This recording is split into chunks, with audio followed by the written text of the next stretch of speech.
Cinema നടിമാർ promotion സഹകരിക്കില്ല എന്ന ന്യൂസാണ് ഇപ്പോൾ മലയാള സിനിമയിലെ ട്രെൻഡ്. ആദ്യം ഇത് കേട്ടത് അനശ്വര രാജിനെ കുറിച്ചായിരുന്നു. അതിന്റെ അവസാന തീര അഹാന കൃഷ്ണകുമാർ ആണ്. പലരും ഇതിന്റെ ശരിയായ സാഹചര്യം മനസ്സിലാക്കാതെ താരങ്ങളെ കുറ്റപ്പെടുത്തുകയാണ് ചെയ്യാറുള്ളത്. അനശ്വരയുടെ കാര്യത്തിലും പഴി മുഴുവൻ കേൾക്കേണ്ടി വന്നത് അനശ്വര രാജിനായിരുന്നു. ഇവിടെയും വ്യത്യസ്തമല്ല സ്ഥിതി. അഹാനയ്ക്കെതിരെ കഴിഞ്ഞ ദിവസം അവർ അഭിനയിച്ച ചിത്രത്തിന്റെ സംവിധായകൻ ജോസഫ് മനു ജെയിംസിന്റെ ഭാര്യ നൈന രംഗത്തെത്തിയിരുന്നു. ചിത്രം പ്രൊമോഷൻ തയ്യാറെടുക്കുന്നതിനിടെ മനു മരണപ്പെട്ടെന്നും മനുവും അഹാനയും തമ്മിൽ ഉണ്ടായിരുന്ന പ്രശ്നം കാരണം അവർ ഇപ്പോൾ സിനിമയുമായി സഹകരിക്കുന്നില്ലെന്നുമാണ് നൈന ആരോപിച്ചത്. ഇതോടെയാണ് നാൻസി റാണി സിനിമയുടെ പ്രൊമോഷനുമായി സഹകരിക്കാത്തതിന്റെ കാരണം വിശദീകരിച്ച് നടി അഹാന കൃഷ്ണൻ രംഗത്ത് വന്നത്.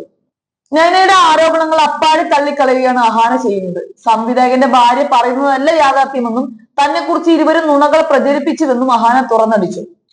സിനിമയിൽ തുടക്കക്കാരനായിട്ട് പോലും സംവിധാനവും നിർമ്മാണവും ചെയ്തത് മനു ആണെന്നും അനുഭവ സമ്പത്തുള്ള അസിസ്റ്റന്റ് ഡയറക്ടറെയോ പ്രൊഡക്ഷൻ കൺട്രോളറെയോ വെക്കാൻ തയ്യാറാവാത്ത മനു പലപ്പോഴും മദ്യപിച്ചാണ് സെറ്റിൽ വരാറുണ്ടായിരുന്നെന്നും അഹാന പറയുകയുണ്ടായി. ലൊക്കേഷനിലെ എല്ലാവരെയും കാത്തു നിർത്തി കാരവനിനുള്ളിൽ വെച്ച് മദ്യപിച്ചതിന്റെ തെളിവുകൾ തന്റെ കയ്യിലുണ്ടെന്നും അഹാന സൂചിപ്പിക്കുന്നു. മാത്രമല്ല തികച്ചും അൺപ്രൊഫഷണൽ ആയ രീതിയിലായിരുന്നു മനു പ്രവർത്തിച്ചതെന്നും പലപ്പോഴും ഷൂട്ടിംഗ് സമയം പാലിക്കുകയോ കോസ്റ്റ്യൂംസ് റെഡി ആവുകയില്ലായിരുന്നത്രേ.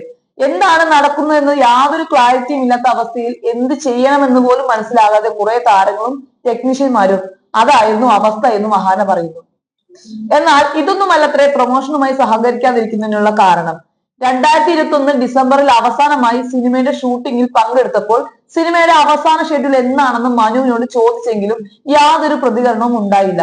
എന്നാൽ മാർച്ചിൽ പ്രധാന നടിക്ക് വേണ്ടി ഡബ്ബിംഗ് ആർട്ടിസ്റ്റിനെ തേടുന്നുവെന്ന് ഇൻസ്റ്റഗ്രാം പോസ്റ്റ് കാണാനിടയായെന്നും തുടർന്ന് ഇത് സംബന്ധിച്ച് മനുവിന് മെസ്സേജ് അയച്ചെങ്കിലും അയാൾ പ്രതികരിച്ചില്ല എന്നും അഹാന പറയുന്നുണ്ട്. തന്റെ റോളിനെ ഡബ്ബ് ചെയ്യാനാണ് ആളെ തേടുന്നതെന്ന് മനസ്സിലാക്കിയതിന്റെ ഷോക്കിലായിരുന്നു താനെന്നും എന്നാൽ അത് മര്യാദയ്ക്ക് നടക്കാതെ വന്നതോടുകൂടി വീണ്ടും തന്നോട് തന്നെ ഡബ്ബ് ചെയ്യാൻ പറയുകയായിരുന്നുവെന്നും അഹാന പറയുന്നുണ്ട്. ഇതോടെ മനുവിനോട് തന്നെ നേരിട്ട് കാണണമെന്നും ഇതിനെക്കുറിച്ച് സംസാരിക്കണമെന്നും ആവശ്യപ്പെട്ടെങ്കിലും മനു അതിന് തയ്യാറല്ലായിരുന്നു. ക്ലൈമാക്സിൽ തന്നെ പോലെ ഉള്ള ഒരാളിനെ വെച്ച് അഭിനയിച്ചുവെന്ന് അറിഞ്ഞെങ്കിലും അതിന്റെ സത്യാവസ്ഥ തനിക്ക് അറിയില്ല എന്ന് പറയുന്നു അഹാന. ഇതിനിടയിൽ ഒരു തവണ നൈന തന്റെ അമ്മയെ വിളിക്കുകയും അഹാനയോട് ഡബ്ബിംഗ് ചെയ്യാൻ പറയണമെന്നും പറഞ്ഞിരുന്നു. എന്നാൽ അവർ ചെയ്ത അൺപ്രൊഫഷണൽ രീതികളെ കുറിച്ചും സെറ്റിൽ മനു മദ്യപിച്ചു വരുന്നതിനെ കുറിച്ചും സംസാരിച്ചപ്പോൾ തന്റെ ഭർത്താവ് മദ്യപിക്കുക മാത്രമേ ചെയ്യാറുള്ളൂ എന്നും നിങ്ങളുടെ മകളെ പോലെ ലഹരി ഉപയോഗിക്കാറില്ല എന്നുമാണ് അവർ പറഞ്ഞതെന്നും താരം പറയുന്നുണ്ട്. താൻ അൺപ്രൊഫഷണൽ ആണെന്നും ലഹരി ഉപയോഗിക്കാറുണ്ടെന്നും ഇവർ പലരോടും പറഞ്ഞു പരത്തിയിട്ടുണ്ടെന്നും അപകീർത്തിപ്പെടുത്തലിനെതിരെ നിയമ നടപടിയുമായി താൻ മുന്നോട്ട് പോകുമെന്ന് ഇരുവരെയും അറിയിച്ചതിന് 20 ദിവസത്തിന് ശേഷമാണ് നിർഭാഗ്യവശാൽ മനു മരണപ്പെടുന്നു എന്നും താരം പറയുന്നുണ്ട്. ഈ പറഞ്ഞ പ്രശ്നങ്ങളൊന്നും ഇല്ലായിരുന്നെങ്കിൽ താൻ തീർച്ചയായും പ്രൊമോഷനിൽ പങ്കെടുക്കുമായിരുന്നെന്നും അഹാന കുറിപ്പിൽ സൂചിപ്പിക്കുന്നു. സംഭവം വൈറലായതോടുകൂടി അഹാനയെ കുറ്റപ്പെടുത്തിയും സപ്പോർട്ട് ചെയ്തും നിരവധി പേരാണ് രംഗത്ത് വന്നിട്ടുള്ളത്.